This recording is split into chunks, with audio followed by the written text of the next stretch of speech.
Two guys in the dark.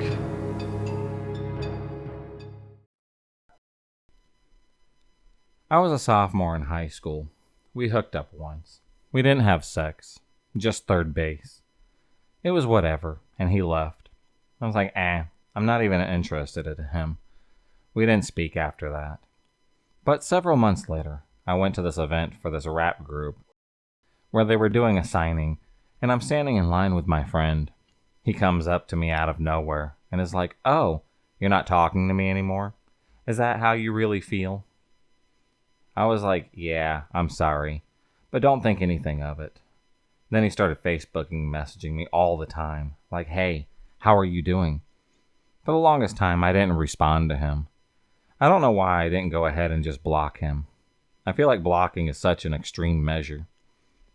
I always feel like I don't want to block someone, and I know that I shouldn't be that way, because if you're harassing me or making me feel uncomfortable, I definitely should block you. At this point, it has been 2 or 3 years. I was getting frustrated with his constant messaging, so I just told him, "What do you want from me?"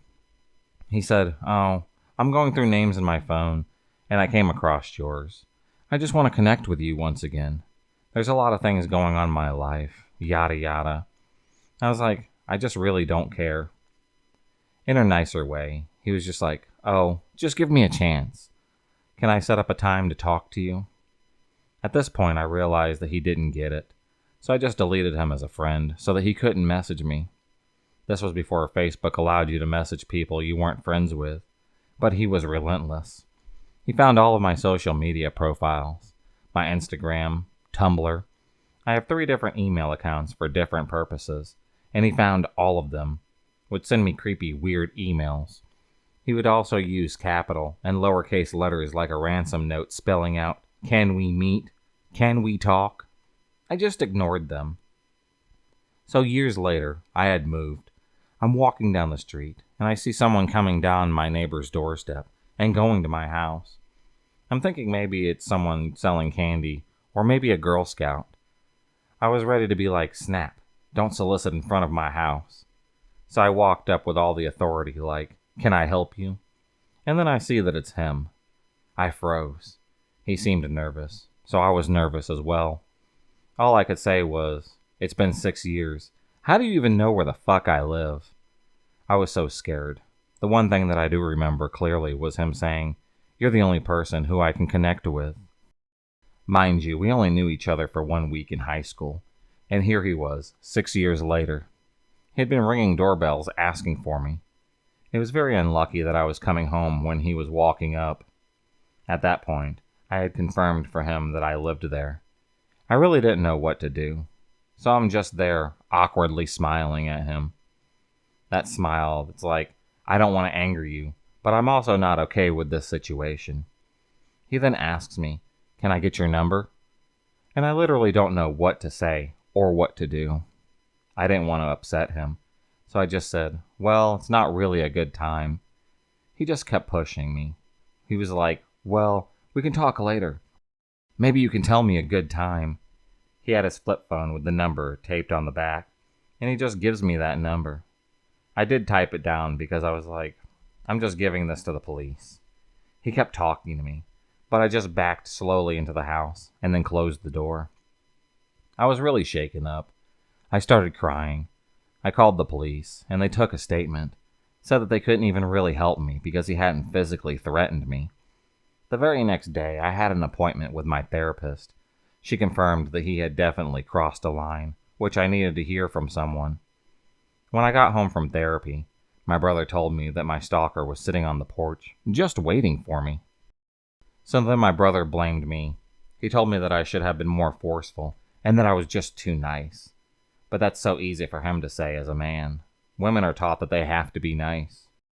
But sometimes when you're not nice, and you are forceful, you get killed, or shot, or stabbed, or even kidnapped. Men's egos are so fragile that getting rejected is the equivalent to justifying taking your life, or severely hurting you. My brother had stepped in at this point. My stalker hasn't contacted me since. I still hope that it's completely over, but I hate that my brother says, "Go away," and then he does. when I've been telling him that I wasn't interested for many years. Either men and boys really don't give a fuck because they think even when you say no, you really mean yes, or he's not gone unless another man steps in.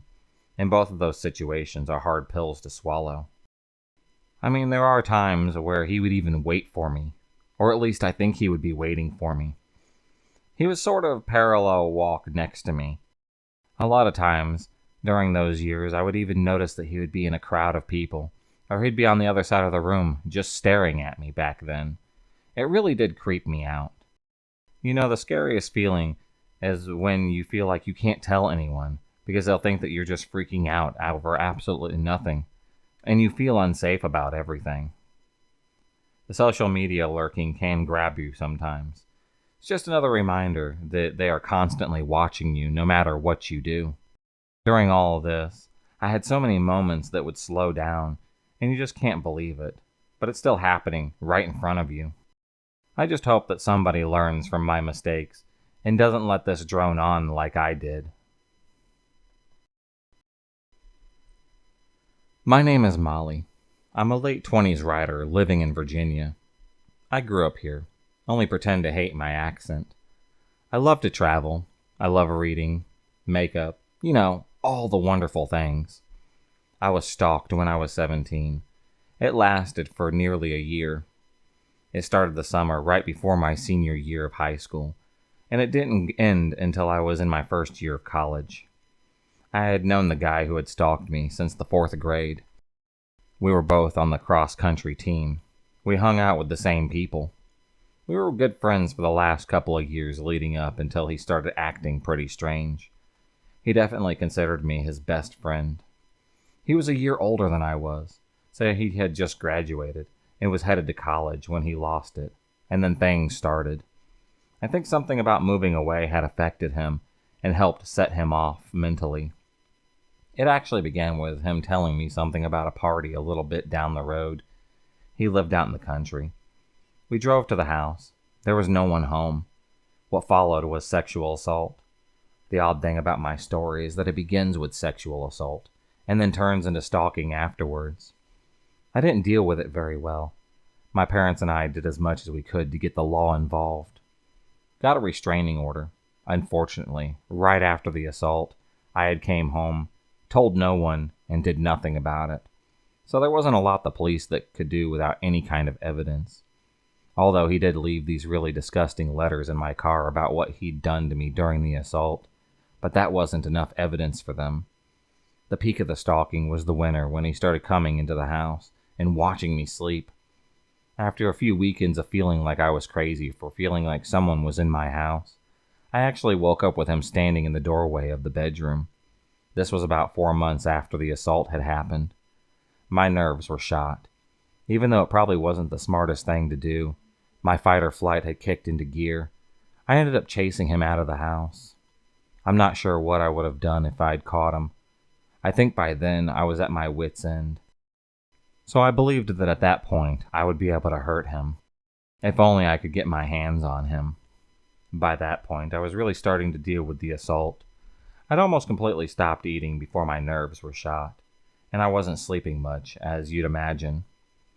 The stalking took over most of my everyday life. I was constantly nervous and developed ulcers. My parents were afraid to leave me alone, so my dad would sit outside of the shoe store that I worked at some evenings. I'd close the store alone. My parents were afraid that the guy would catch me in there, or on my way out of my car. I didn't really describe what it felt like to basically have to accept that I wasn't really safe anymore. Part of me actually felt better once I started to admit all of this. And I remember that it really frustrated me that my parents wanted to convince me that they would keep me safe. To me, that was refusing to acknowledge what was really happening. I don't think parents can prepare to deal with something like that, or anything nearly as bad. After I woke up with him in the house, I told one of my friends about the assault and about what was happening. She was sleeping over that night, so she was asleep in my bed with me. I felt terrible, and still do, that she experienced what it's like to wake up with an intruder in the house. She went home, told her brother almost right away. He was my stalker's age, and was friends with him. Her brother was in a group of generally weird skateboard riding guys that I was good friends with. Those guys got in somebody's car, drove the 4 hours south to my stalker's college. I'm not exactly sure what happened afterwards. I know that the guy was okay after, because I did hear from him after all of that. But I think they did what they could to convince him that they would hurt him if he didn't leave me alone. We'd all grown up in this tiny place with a high school of maybe about 400 kids. We were all pretty close, and we all knew each other. In that way, it makes me sad that something like that would blow up such a calm circle of friends. I would give some kind of advice to others dealing with something similar. It's a hard question if anybody had asked me. I guess that I would advise anyone going through something similar to try to get the police involved as much as possible. In my case, my stalker came to see me the very next day after he was served with the restraining order. That was his way of letting me know that it wasn't going to affect him at all. But not getting the police involved won't help either. There's a chance that they may be able to do something. I'd also suggest that they talk to people about what is happening.